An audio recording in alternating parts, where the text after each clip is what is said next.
Oi pessoal, saudações coloradas, sejam bem-vindos a mais um vídeo. Vamos analisar aqui esse jogo Inter 1, Atlético Goianiense 1.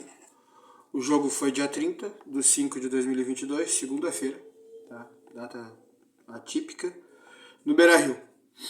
Tá? Nós empatamos e nós merecemos a derrota, tá? Pelo que foi o jogo.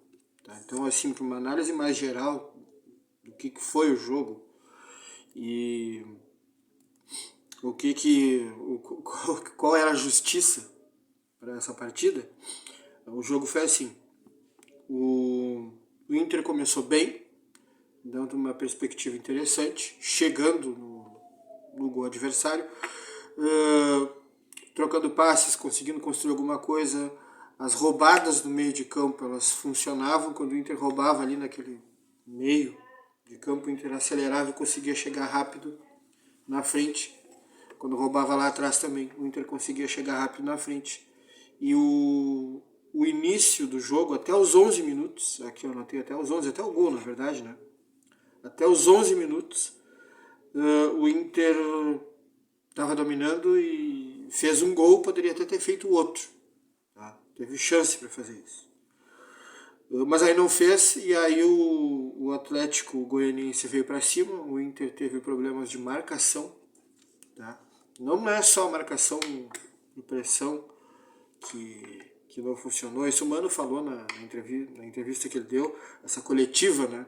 É bom a gente ver que o treinador ele tem essa franqueza, ele consegue observar, fazer diagnóstico e colocar as coisas, né? Isso é bom, de forma clara, né? De forma simples, para que as pessoas entendam. Mas uma coisa é diagnóstico. O diagnóstico tem que ser correto, porque senão dificilmente se consegue consertar alguma coisa. Tá? Então o diagnóstico é correto, vamos ver se ele consegue ajeitar isso, se ele consegue ter o remédio que faça efeito, que arrume essa situação. Tá? Mas não foi só a marcação alta do Inter que não funcionou. Vamos dizer, a marcação do modo geral, os erros que o Inter cometeu também deram uma oportunidade para o Atlético Goianiense. Tá? Que a partir tirando fora do jogo esse momento em que o Inter foi melhor, que foi logo no início, e que fez o gol e perdeu um outro, depois disso, lá pelos 13, 14 minutos, só deu o Atlético Goianiense. Eles tiveram mais posse de bola, criaram mais chances, tiveram aqui chances no primeiro tempo. 5 chances claras aqui eu anotei. Tá? Eu gosto de fazer a minha estatística. Tá? Eu olho alguns sites, aqui eu tenho estatísticas do SofaScore e tal, de outros sites, FBref, entre outros, o gol.com.br, mas eu gosto de fazer a minha, porque às vezes eu acabo discordando, por exemplo, de escanteio, chute no gol, grandes chances criadas, eu acabo discordando. Então eu anotei aqui, para mim teve 5 grandes chances do Atlético Goianiense no primeiro tempo. 2 delas, dessas 5, 2 foram de erros da defesa do Inter. O Inter estava saindo, acabou errando. A bola ficou com o Atlético aproveitou, tomou a bola e chegou e ficou na cara do Daniel. O Daniel foi melhor em campo, fez defesas assim, ele e o jogador. A defesa que normalmente, ao invés do goleiro defender, é gol.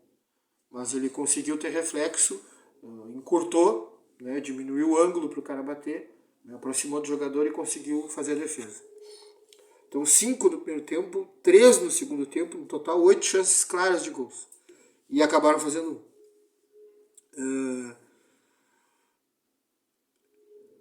Aqui eu tenho alguns dados, por exemplo, do jogo. O Inter com menos posse de bola, menos chutes a gol, escanteios, tá? Uma diferença clara de chutes a gol, uma diferença muito grande em termos de escanteios. Tá? Contra-ataques o Inter fez, eles não fizeram contra-ataques. Né? O Inter tem uns 2 ou 3 contra-ataques aqui que eu registrei, e eles não, porque eles tinham mais a bola. Tá? Eles vinham chegando, construindo. O Inter é que fazia os contra-ataques. Tá? Agora escanteio, por exemplo, o Inter teve 13 e eles tiveram 12. 4 vezes mais. Chutes a gol, o Inter deu 10 chutes na gol, eles deram 20 chutes no gol. Tá? Posse de bola, não vi tanta diferença, mas eles tiveram mais posse. Eles 56 e o Inter 44. Nos passes realizados, muito próximo o número. Um passou 500, outro passou 400 e pouco. Não muita diferença. Tá? Precisão também não. O Inter até um pouco mais preciso nos passes, mas enfim, Os números aqui falam sobre o que foi o jogo. Tá? Eles tiveram mais a bola e criaram bem mais chances, tiveram bem mais próximos da vitória do que a gente. O Mano fez uma leitura correta, disse, nossa marcação alta não funcionou bem, não deu o resultado esperado.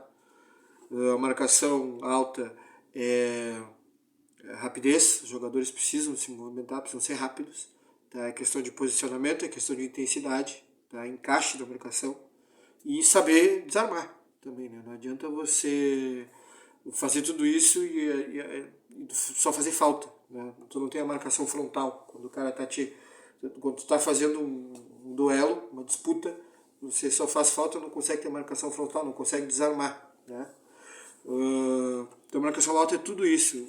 A marcação alta do Inter não funcionava. O volante deles, o camisa 8, capitão do time, Marlon Freitas, jogando livre, sim. Mas não é só o Marlon Freitas, tá? O Jorginho, camisa 10 do time deles, jogou livre também. Tá? Eu percebi isso, registrei. Tanto que eu achei um dos jogadores que desequilibrou, que foi o melhor da partida, foi o Jorginho, camisa 10 do Atlético Goianiense. Tá? Camisa 10 Jorginho, do Atlético Goianiense, que é comandado, cujo treinador é o Jorginho, ex-lateral direito da seleção brasileira. Baita lateral. Está se mostrando um treinador interessante, porque ele soube segurar um pouco o Inter. Ele marcou bem o Depenha, marcou bem o Edenilson, e o Inter sofreu. O Inter não conseguiu lidar com esse jogo. Ele fez mexidas para tentar solucionar e elas não deram um bom resultado. Tá? O Inter não conseguiu mudar. Então, primeiro tempo deles, tá? Um gol do Inter cedo, aos 11, depois uma outra chance, depois só deu eles. Tá? 5 chances claras do Atlético Goianiense. No segundo tempo, começaram as mexidas cedo, né? O Tyson entrou no lugar do Cadorini, Pedro Henrique entrou no lugar do Depenha, David entrou no lugar do Alan Patrick, Wesley Moraes, mais tarde, entrou no lugar do Wanderson. Eu não faria essa substituição com o Wesley Moraes, o time do Inter não está funcionando bem com o Wesley. Isso a gente já viu desde a época do Medina. Continua, esse jogador, eu acho que é essa parada que ele teve para fazer trabalhos específicos e para melhorar cabeceio, acho que tem que deixar ele mais tempo. Tem que deixar ele mais tempo fazendo isso e não colocar.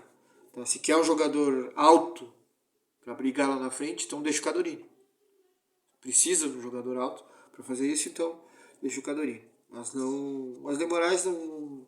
Até porque ele não tem sido efetivo nessa jogada, né, nessa jogada de bola alta, e o Inter também não cruzou muita bola para ele. Então, o problema do Inter aqui não seria solucionado, a meu ver, com o Wesley Moraes. Mas enfim, ele tentou, cara. É grandalhão, forte, faz pivô, consegue ter retenção de bola na frente. Pode ser que ele fizesse alguma coisa, né? Mas eu achava pouco provável. Né? Bom, o Inter veio num 4-4-2, com o Losango no meio campo.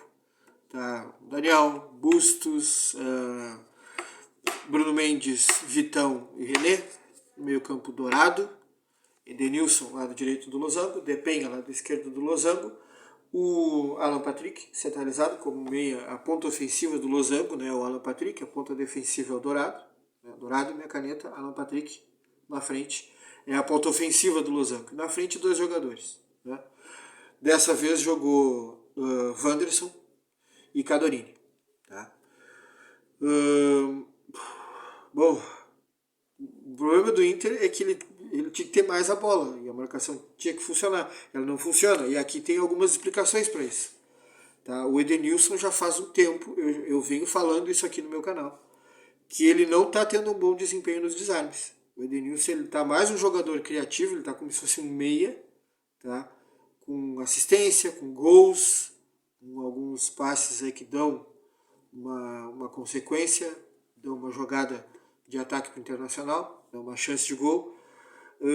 Bola longa, tá acertando, né? Tá preciso nos passes. O Edenilson não é um jogador de errar passe, não é um jogador de errar a bola mais longa, porém ele precisa marcar também. E aqui nos desarmes, vejam só, eu falei isso que eu achava sem ver os números.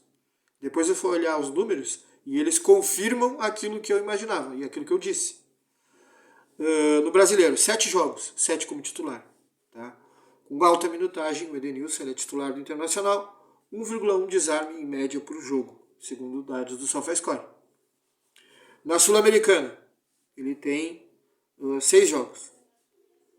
Média de desarmes, 0,8 por jogo. Tá aqui fazendo uma média aqui, se a gente pegar aqui dá 0,9 ou 1 desarme. Interceptação, baixo também. Então, um jogador que na defesa está contribuindo pouco. O Depenha até contribui melhor do que ele. Então, se a gente pegar, o Depenha também é titular, tá? O Depenha tem jogos na Sul-Americana e Campeonato Brasileiro, tá? Com minutagem alta. Então, o Depenha virou um titular do Internacional no meio de campo. O que o Depenha tem? Em termos de desarme, não é mais ou menos que nem o Edenilson. Tá? O número não é muito distante. Porém, quando a gente pega interceptação, é bem maior. É um jogador que está sendo mais interessante na defesa. O Edenilson é um pouco melhor na assertividade dos passes, mas o Depenha tem os passes que o Depenha dá, ele tem assistências, ele tem passes, o tipo de passe que ele dá. O Depenha dá aquele passe que gera uma situação boa para o Internacional. Ele tem sido criativo, tem sido jogador que arrisca o passe mais difícil, o cruzamento, a metida de bola, tá? O cruzamento que gera gol, ou que gera uma situação de quase gol, né? Então, o DP tem sido um jogador importante para o Inter e defensivamente ele está atuando até melhor que o Edenilson. Então, como eu já tinha falado antes, que eu estava achando que ele não estava jogando mal, mas ele estava enfeitado, que ele tinha que dar mais intensidade, ele precisa ajudar mais na defesa. E esperar que o Alan Patrick nesse momento ajude mais, difícil, porque o Alan Patrick ele não está no ritmo de jogo, não está em forma, ele teve uma cirurgia, hérnia inguinal. Tá? É só a gente ver o caso do Ferreirinha aí, que ele fez cirurgia, vai levar um certo tempo para voltar. Tá? Não é tão rápido, tá? Não é um problema muscular como o do Tyson, que ficou 3 semanas fora e já está de volta. Já está jogando. Não. Então o Alan Patrick ele precisa de ritmo de jogo, ele precisa melhorar na parte física e o Mano vai dar para ele jogo, para ele ter ritmo, né? Pelo nível técnico do jogador, pela qualidade. Tem o trabalho físico, junto com o trabalho físico vai ter jogo para ele ir, né? Até porque tem uma decisão aí, sul-americana, agora é mata-mata, e eu creio que o Mano sim vai querer ter o melhor Alan Patrick possível, vai querer acelerar processos, né?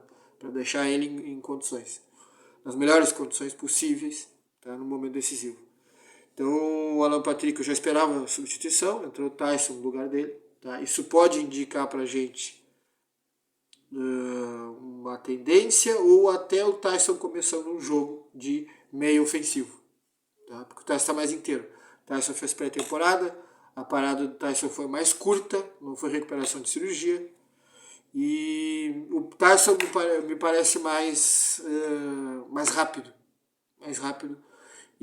Mas o Alan Patrick me parece mais talhado para essa posição. Ele é um jogador da posição. O Tyson é um extrema que jogava aberto e que depois centralizou. Já no Shakhtar ele já estava jogando centralizado.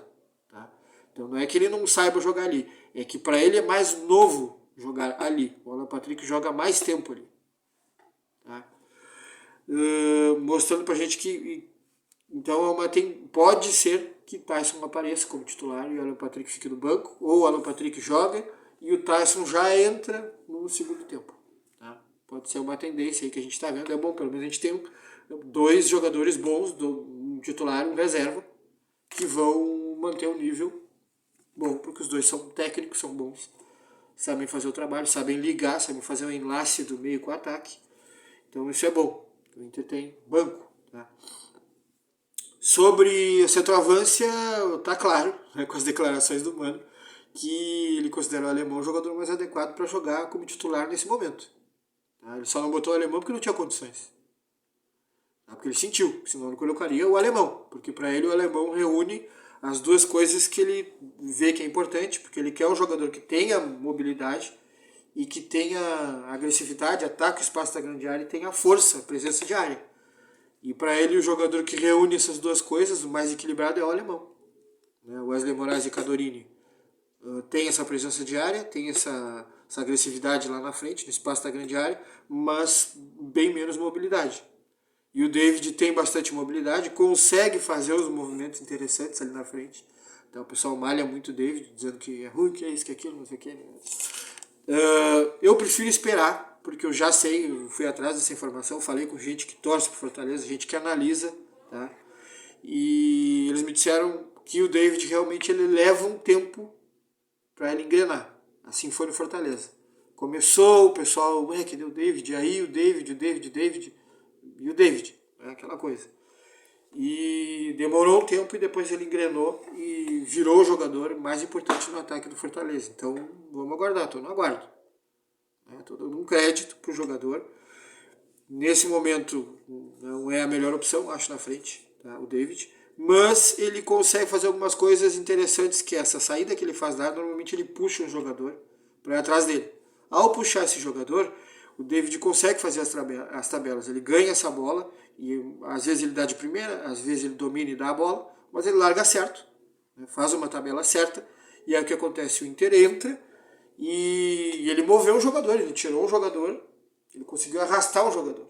Ele pode estar abrindo um espaço para quem vem de trás e vai infiltrar no campo do adversário, ou vai infiltrar numa zona perigosa aí de arremate, de conclusão. Tá?